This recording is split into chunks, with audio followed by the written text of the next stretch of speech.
اعوذ باللہ من الشیطان الرجیم بسم اللہ الرحمن الرحیم الحمد للہ رب العالمین الصلاۃ والسلام علی اشرف الانبیاء والمرسلین سیدنا و نبینا و شفیع ذنوبنا و طبیب نفوسنا حبیب الہ العالمین ابی القاسم محمد و اہل بیتہ الاطیبین الاطہرین المعصومین المنتخبین المنتجبین الذین اذهب اللہ عنہم الرجس وطہرہم تطہیرا واللعنۃ الدائمۃ الباقیۃ علی اعدائہم ومنکری فضائلہم وغاصبی حقوقہم اجمعین اما بعد فقد قال اللہ تبارک و تعالی فی القرآن الکریم وقولہ الحق وہو اصدق القائلین بسم اللہ الرحمن الرحیم وسلام علی الیاسین۔ آج کی ہماری اس گفتگو جس تناظر اور حالات کے پیش نظر ہے وہ ہے حالیہ ملک پاکستان کے اندر صوبہ پنجاب میں پنجاب اسمبلی میں پاس ہونے والا وہ بل کہ جسے بنیاد تحفظ اسلام بل کا نام دیا گیا اور اس میں مختلف قوانین کو پاس کرنے کی کوشش کی گئی۔ آئین پاکستان کی روح سے یہ تسلیم ہے کہ اس مملکت پر حاکمیت کا حق اللہ رب العزت کو ہے اور اس ملک کے اندر کوئی بھی ایسا قانون لاگو نہیں ہو سکتا کہ جو قرآن اور سنت پیغمبر کے ساتھ متصادم ہو۔ یہ بل جو پنجاب اسمبلی سے پاس کیا گیا اور اس کے اندر مختلف امور کے اوپر گفتگو کی گئی، پہلے مرحلے میں یہ دیکھنا پڑے گا کہ کیا یہ بل قرآنی آیات اور سیرت پیغمبر احادیث پیغمبر کے مطابق ہے یا سیرت پیغمبر کے مطابق نہیں ہے۔ اس لیے کہ آئین پاکستان کی روح سے کوئی بھی ایسا قانون پاس نہیں ہو سکتا اور کوئی بھی ایسا قانون اس مملکت کے اندر نافذ العمل نہیں ہے کہ جو قانون قرآن کے ساتھ متصادم ہو، سیرت پیغمبر کے ساتھ متصادم ہو۔ جس طرح کہ اس بل کے اندر یہ پاس کرنے کی کوشش کی گئی کہ علیہ السلام کا لفظ فقط پیغمبران الہی کے ساتھ استعمال ہوگا اور انبیاء کے علاوہ باقی کسی کے ساتھ بھی علیہ السلام کے لفظ کا اضافہ نہیں ہو سکتا، اور اہل بیت رسول علیہم الصلاۃ والسلام کی کسی فرد کو بھی علیہ السلام نہیں کہا جائے گا، بلکہ ان کے اسماء گرامی کے آکے رضی اللہ تعالی عنہ لکھا جائے اور تمام صحابہ کے اسماء کے ساتھ بھی رضی اللہ تعالی عنہ لکھا جائے۔ اب ہمیں اس شق کے عنوان سے یہ دیکھنا ہے کہ اللہ رب العزت نے قرآن مجید میں اہل بیت علیہ الصلوۃ والسلام کے حوالے سے کیا احکامات تعلیم فرمائے ہیں، سیرت پیغمبر اکرم صلی اللہ علیہ وآلہ وسلم میں اہل بیت علیہ الصلوۃ والسلام کا مقام و مرتبہ، اور پیغمبر نے اپنی قولی سیرت اور اپنی عملی سیرت سے، یعنی ہر دو اعتبار سے، وہ احادیث کی روشنی میں ہو یا پیغمبر کے عمل کی روشنی میں ہو، اہل بیت کا کیا مقام و مرتبہ واضح فرمایا ہے۔ جب ہم اس مرحلے کی طرف توجہ کرتے ہیں تو قرآن مجید فرقان حمید میں واضح لفظوں میں سورہ صافات میں ذات حق سبحانہ و تعالی ارشاد فرما رہا ہے، سلام علی الیاسین، سلام ہو الیاسین پر۔ اس آیت کی تفسیر میں علماء اہل سنت نے، میں یہاں کوشش کروں گا کہ شیعہ تفاسیر سے ہٹ کے ذرا اہل سنت کی کتب سے گفتگو کی جائے تاکہ معلوم ہو کہ یہ عقیدہ محمد و اہل بیت محمد علیہ الصلوۃ والسلام کے اسماء گرامی کے ساتھ علیہ السلام کا لفظ لکھنا اور انہیں علیہ السلام کہنا، یہ فقط شیعہ عقیدہ نہیں ہے، یہ فقط خود ساختہ عقیدہ نہیں ہے، یا کسی کے ضد میں اہل بیت کو علیہ السلام نہیں کہا جا رہا، بلکہ اللہ رب العزت نے قرآن مجید میں اپنی زبان بے زبانی کے ساتھ خود اہل بیت رسول پر سلام بھیجا ہے۔ ارشاد السلام علی الیاسین، سلام ہو الیاسین پر۔ یہاں علماء کرام نے اپنی اپنی تفاسیر کے اندر اس بات کو واضح فرمایا کہ یہاں الیاسین سے مراد کیا ہے. تو ابن حجر نے سویق محرکہ میں حضرت عبداللہ ابن عباس، جسے حبر الامہ اور خیر امت کے نام سے یاد کیا جاتا ہے، رئیس المفسرین کا نام جنہیں دیا گیا ہے، حضرت عبداللہ ابن عباس کا قول نقل کیا ہے اس آیت کی تفسیر میں کہ الیاسین سے مراد کیا ہے. تو وہ فرماتے ہیں کہ سویق محرکہ میں ابن حجر نے لکھا کہ حضرت عبداللہ ابن عباس فرماتے ہیں المراد بذالک سلام علی آل محمد، کہ اللہ نے جہاں قرآن میں سلام علی الیاسین کہا ہے تو ابن عباس فرماتے ہیں المراد بذالک، یہاں پر الیاسین سے مراد کیا ہے؟ سلام علی آل محمد، کہ آل محمد پر سلام ہے. اب وہ آل محمد کون ہیں؟ وہ آل محمد وہی اہل بیت رسول ہیں کہ جنہیں پیغمبر خدا صلی اللہ علیہ وآلہ وسلم نے چادر تطہیر کے نیچے جمع کرنے کے بعد خدا وند متعال کی بارگاہ میں دست دعا بلند کرتے ہوئے یہ جملے کہے کہ اللہم ان ہؤلاء اہل بیتی و خاصتی و حامتی، کہ پروردگار یہ میرے اہل بیت ہیں، یہ میرے خاص ہیں، یہ میرے مددگار ہیں، لحمہم لحمی دمہم دمی، ان کا گوشت میرا گوشت ہے، ان کا خون میرا خون ہے، جو ان سے محبت کرتا ہے وہ مجھ سے محبت کرتا ہے، جو ان سے جنگ کرتا ہے وہ مجھ سے جنگ کرتا ہے. اور اس کے بعد پیغمبر خدا صلی اللہ علیہ وآلہ وسلم ان اہل بیت کے ان تمام خواص کا تذکرہ کرنے کے بعد کہ یہ کسی بھی صفت میں مجھ سے جدا نہیں ہیں، آخر میں جا کے پیغمبر پھر دعا کرتے کہ پروردگارا جب یہ میرے اہل بیت ہیں، یہ میرے خاص ہیں، ان کا گوشت میرا گوشت ہے، ان کا خون میرا خون ہے، ان کی روح میری روح ہے، تو پروردگار پھر کیا کر فَاجْعَلْ صَلَوَاتِكَ وَبَرَكَاتِكَ وَرَحْمَتَكَ وَغُفْرَانَكَ وَرِضْوَانَكَ عَلَيَّ وَعَلَيْهِمْ، کہ پروردگار جس طرح سے تو نے اپنے نبی پر درود پڑھا ہے، صلوات بھیجی ہے، رحمتیں نازل کی ہیں اور دیگر خواص عطا کی ہیں، وہ تمام کے تمام میری اہل بیت کے لیے بھی پروردگار عالم ثابت فرما، اور ان سے رزق کو اسی طرح سے دور کر دے جس طرح سے رزق کو دور کرنے کا حق ہے، اور انہیں ایسے پاک رکھ جیسے پاک رکھنے کا حق ہے. تو اب حضرت عبداللہ ابن عباس کے اس قول کے مطابق کہ جو انہوں نے سلام علی الیاسین کی تفسیر میں کہا کہ المراد بذالک سلام علی آل محمد کہا، تو گویا آل محمد میں کون سے افراد شامل ہیں؟ آل محمد میں سرکار امیر المؤمنین حضرت خاتون قیامت، سرکار حسنین کریمین، اور پھر نسل حسین سے آنے والے وہ 9 امام اس آل محمد میں شامل ہیں کہ جن میں علیہ السلام کہا جائے گا. ایک بات پھر اس کے علاوہ ہم اگر پھر قرآنی آیات کی طرف رجوع کرتے ہیں تو پھر قرآن مجید ایک اور مقام پر ارشاد فرماتا ہے قُلِ الْحَمْدُ لِلَّهِ وَسَلَامٌ عَلَىٰ عِبَادِهِ الَّذِينَ اصْطَفَىٰ، کہ حمد اللہ کے لیے ہے. اے حبیب آپ ارشاد فرمائیے قُلِ الْحَمْدُ لِلَّهِ، حمد اللہ کے لیے ہے، وَسَلَامٌ عَلَىٰ عِبَادِهِ الَّذِينَ اصْطَفَىٰ، اور سلام ہے اللہ کے ان بندوں پر جنہیں اللہ نے چن لیا، جنہیں اللہ نے مصطفیٰ کر لیا، جن کا انتخاب اللہ نے کیا. خدا ان پر خود سلامتی نازل فرما رہا ہے، خدا خود ان پر سلام بھیج رہا ہے. اسی طرح پھر ہم رجوع کریں اگر سورہ مبارکہ البقرہ کی طرف اگر ہم آئیں تو سورہ مبارکہ البقرہ میں آیہ آزمائش میں اللہ رب العزت نے جہاں آزمائش کا اعلان کیا کہ وَلَنَبْلُوَنَّكُمْ بِشَيْءٍ مِّنَ الْخَوْفِ وَالْجُوعِ وَنَقْصٍ مِّنَ الْأَمْوَالِ وَالْأَنفُسِ وَالثَّمَرَاتِ وَبَشِّرِ الصَّابِرِينَ الَّذِينَ إِذَا أَصَابَتْهُمْ مُصِيبَةٌ قَالُوا إِنَّا لِلَّهِ وَإِنَّا إِلَيْهِ رَاجِعُونَ، کہ اللہ تمہیں آزمائے گا، ضرور آزمائے گا، کبھی خوف سے، کبھی بھوک سے، کبھی نفوس کی کمی سے، کبھی اموال کی کمی سے، کبھی پھلوں کی کمی سے.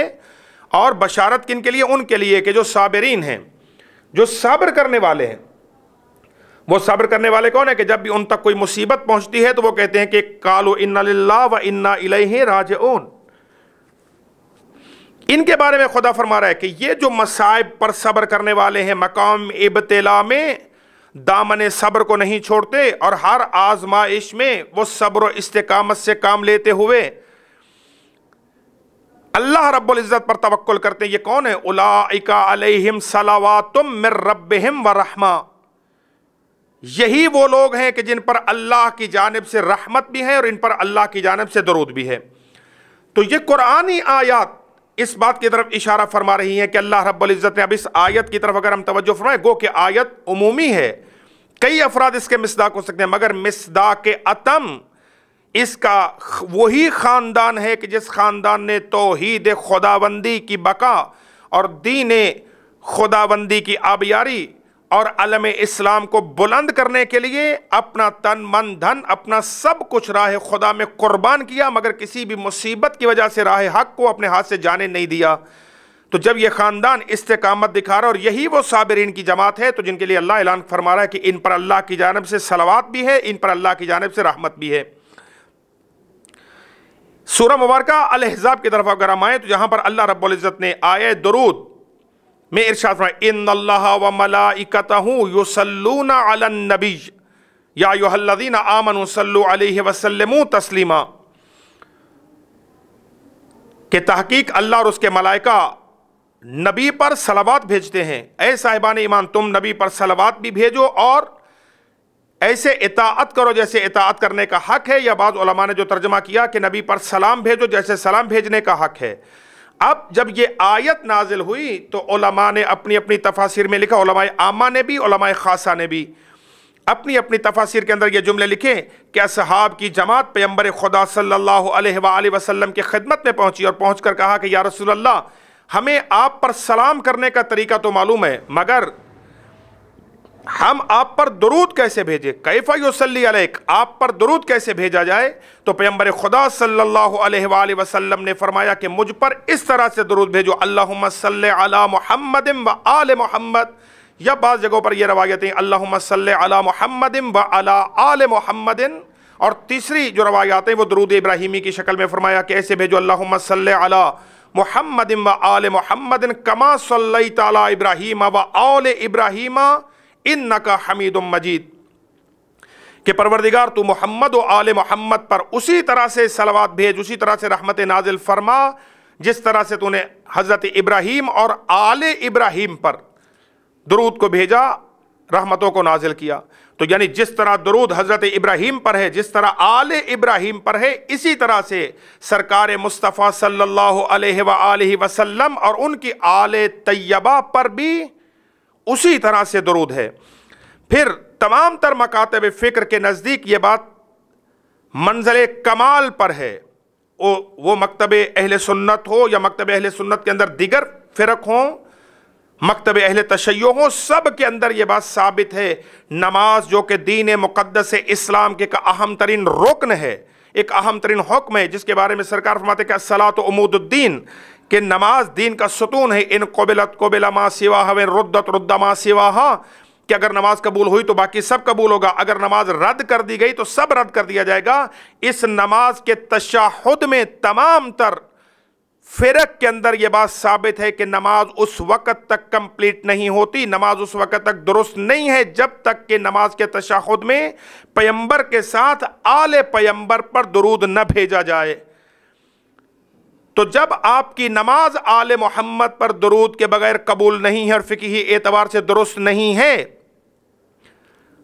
تو پھر عام زندگی کے اندر جب اہل بیت کا نام لیا جائے تو کیسے کہا جا سکتا ہے کہ اہل بیت کے نام کے ساتھ علیہ السلام نہ لکھا جائے؟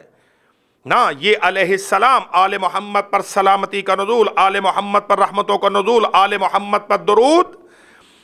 یہ بندوں کا بنایا ہوا اصول نہیں ہے، بلکہ یہ وہ خاصہ ہے، یہ وہ اختصاص ہے کہ جو ذات حق سبحانہ و تعالی نے اس خاندان کو عطا فرمایا ہے۔ اسی طرح حضرت امام فخر الدین رازی فرماتے ہیں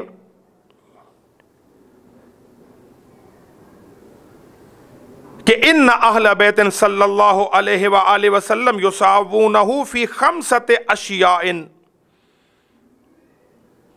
امام فخر الدین رازی بہت بڑے مفسر ہیں، تفسیر کبیر کے رائٹر، وہ فرماتے ہیں کہ اہل بیت رسول صلی اللہ علیہ وآلہ وسلم 5 چیزوں میں پیغمبر کے ساتھ مساوی ہیں۔ جو 5 چیزیں پیغمبر کے لیے ثابت ہیں وہی 5 چیزیں پیغمبر کی آل کے لیے بھی ثابت ہیں۔ نمبر 1، فرماتے فی السلام، سلام میں پیمبر خدا کے ساتھ آل پیمبر شریک ہے. مطلب جس طرح نبی کے لیے کہا جاتا ہے السلام علیک ایھا النبی، کہ اے نبی آپ پر سلام ہو، جس طرح نبی کے لیے سلام ثابت ہے وقال سلام علی الیاسین، کہ جس طرح پیمبر کے لیے السلام علیک ایھا النبی جو ہے، اسی طرح سے آل پیمبر کے لیے سلام علی الیاسین ہے. تو پہلے مرحلے میں سلام میں آل محمد رسول اللہ کے ساتھ شریک ہیں. یہ قول حضرت امام فخر الدین رازی کا ہے، جو کہ اہل سنت والجماعت کے بہت بڑے مفسر ہیں. اس کے بعد فرماتے ہیں نمبر 2 فی الصلاۃ علیہ وعلیہم فی التشہد، جس طرح پیمبر پر نماز میں درود پڑھنا واجب ہے، اسی طرح سے آل پیمبر پر بھی نماز کے تشہد میں درود پڑھنا واجب ہے. یہ دوسرے مرحلے میں آل محمد رسول اللہ کے ساتھ اس فضیلت میں بھی شریک ہیں. وفی الطہارہ، طہارت میں بھی آل محمد رسول گرامی قدر صلی اللہ علیہ وآلہ وسلم کے ساتھ شریک ہیں. جس طرح قال اللہ تعالی طٰہٰ، جس طرح قرآن نے پیمبر کے لیے لفظ طٰہٰ کا استعمال کیا. فخر الدین رازی فرماتے طٰہٰمین یعنی یا طاہرو، یہ خطاب کر کے قرآن نے جیسے پیمبر کو خطاب کیا، اس لفظ کے ساتھ فرمایا جس طرح پیمبر کے لیے قرآن میں آیا، اسی طرح آل پیمبر کے لیے یطہرکم تطہیرا کا لفظ استعمال ہوا. وفی تحریم الصدقہ، صدقے کے حرام ہونے میں بھی آل پیمبر آل محمد رسول اللہ کے ساتھ شریک ہیں. یعنی جس طرح صدقہ رسول خدا کے لیے حرام ہے، اسی طرح سے صدقہ آل رسول کے لیے بھی حرام ہے. یعنی آل محمد میں، آل رسول میں، اہل بیت رسول میں وہی افراد شامل ہیں کہ جن پر صدقہ حرام ہے. کیوں؟ اس لیے کہ روایات کے اندر یہ جملے موجود ہیں کہ امام حسن مجتبیٰ علیہ الصلوۃ والسلام رسول گرامی قدر کی خدمت میں تشریف فرما ہے، اور کسی نے آ کے کھجوروں کا ایک ٹوکرا پیمبر کی خدمت میں رکھا، اور امام حسن مجتبیٰ نے جیسے کھجور کو اٹھایا تو پیمبر نے فرمایا کہ میرے بچے کیا تم نہیں جانتے کہ ان الصدقۃ علینا حرام، کے تحقیق صدقہ ہم پر حرام ہے. تو یعنی آل محمد میں وہی افراد شامل ہیں کہ جن کے اوپر صدقہ حرام ہے، اور یہ آل محمد اس حرمت صدقہ میں بھی پیمبر کے ساتھ شریک ہیں. وفی المحبہ، پانچواں قول لے کے آتے ہیں کہ پانچویں چیز جس میں آل محمد پیمبر کے ساتھ شریک ہے، امام فخر الدین رازی فرماتے ہیں پانچویں چیز محبت. جس طرح سے اللہ رب العزت نے پیمبر خدا صلی اللہ علیہ وآلہ وسلم کی محبت کے سلسلے میں فرمایا قل ان کنتم تحبون اللہ فاتبعونی یحببکم اللہ، کہ اگر تم اللہ سے محبت کے دعوے دار ہو تو میری اتباع کرو، اللہ تم سے محبت کرے گا. اسی طرح آل محمد کے لیے کہا قل لا اسألکم علیہ اجرا الا المودۃ فی القربى، یعنی جس طرح پیمبر کی اتباع کو اللہ نے اپنی محبت کی دلیل قرار دیا، اسی طرح سے خداوند متعال نے آل محمد کی مودت کو اجر رسالت قرار دیا. تو امام فخر الدین رازی فرماتے ان پانچ چیزوں میں آل محمد رسول کے ساتھ شریک ہیں ان فضائل میں، کہ سلام جس طرح نبی کے لیے ثابت ہے اسی طرح سے آل محمد کے لیے ثابت ہے. طہارت جس طرح پیمبر کے لیے ثابت ہے اسی طرح سے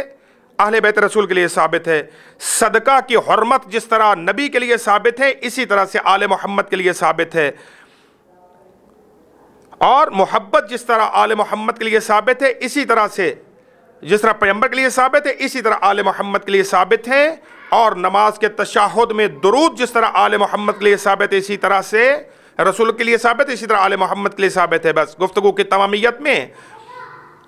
حضرت امام شافعی علیہ الرحمہ اسی جانب اشارہ کرتے ہوئے وہ ایک مقام پر ارشاد فرماتے ہیں کہ یا اہل بیت رسول اللہ حبکم فرض من اللہ فی القرآن انزلہ، کہ اے اہل بیت رسول اللہ نے تمہاری محبت کو فرض قرار دے کر قرآن میں نازل کیا. کفاکم من عظیم القدر انکم من لم یصلی علیکم لا صلاۃ لہ، اور تمہاری عظمت کے لیے، تمہاری قدر کے لیے، تمہارے فضائل کے لیے یہی بات کافی ہے کہ من لم یصلی علیکم لا صلاۃ لہ، کہ جو تم پر درود نہ بھیجیں، نماز میں تم پر صلوات نہ بھیجے، نماز میں تم پر درود نہ بھیجے، اس کی نماز ہی قابل قبول نہیں ہے،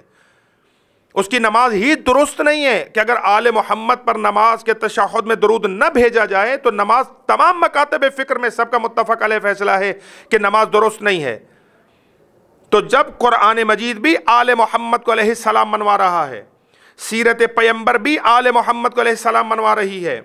علماء امت بھی آل محمد کو علیہ السلام منوا رہے ہیں، تو پھر یہ لمحہ فکریہ ہے مسلمانان عالم کے لیے اور بالخصوص مسلمانان پاکستان کے لیے کہ وہ غور کریں کہ وہ کون سی قوتیں ہیں کہ جو اس طرح کے قرآنی احکامات سے متصادم بل اسمبلیوں کے اندر لے کے آ رہے ہیں، اور وہ چاہتے ہیں کہ اس آڑ میں اس ملک کے اندر فرقہ واریت کو رواج دیا جائے اور ایک انارکی کا ماحول اس ملک کے اندر بنا دیا جائے۔ کسی صورت میں بھی یہ بل قابل قبول نہیں ہے، اور ہم مکتب محمد و اہل بیت محمد کے ماننے والے اپنے ہر ایک عقیدے پر پوری جرت کے ساتھ قائم ہیں۔ ہم آل محمد کو معصوم عن الخطا مانتے تھے، معصوم عن الخطا مانتے ہیں اور معصوم عن الخطا مانتے رہیں گے۔ ہمارے نزدیک محمد و اہل بیت محمد عصمت کبریٰ کے مقام پر فائز ہیں، جن سے کسی بھی خطا کا صدور کسی صورت میں ممکن نہیں ہے۔ اور ہمارا یہ عقیدہ خود ساختہ عقیدہ نہیں ہے، بلکہ ہمارا یہ عقیدہ قرآنی آیات اور پیمبر خدا صلی اللہ علیہ وآلہ وسلم کی احادیث کی روشنی میں ہے۔ لہذا اس بیان میں اس وقت ہم کو التماس نہیں بلکہ ہم مطالبہ کر رہے ہیں حکومت پنجاب سے اور وفاقی حکومت سے کہ فی الفور اس بل کو واپس لیا جائے، اور اس کی وہ تمام تر شقیں کہ جو قرآن مجید کی آیات سے متصادم ہیں، اور وہ تمام تر شقیں کہ جو سیرت پیمبر کے ساتھ اور احادیث پیمبر کے ساتھ متصادم ہیں، اور وہ تمام شقیں کہ جو مسلمانوں کی دل آزاری کا باعث بن رہی ہیں، انہیں فی الفور اس بل سے ختم کر کے اس ملک کے اندر بسنے والے غیور، غیرت مند اور محب محمد و آل محمد مسلمانوں کے لیے راحت کا سامان فراہم کیا جائے۔ والسلام علیکم ورحمۃ اللہ وبرکاتہ۔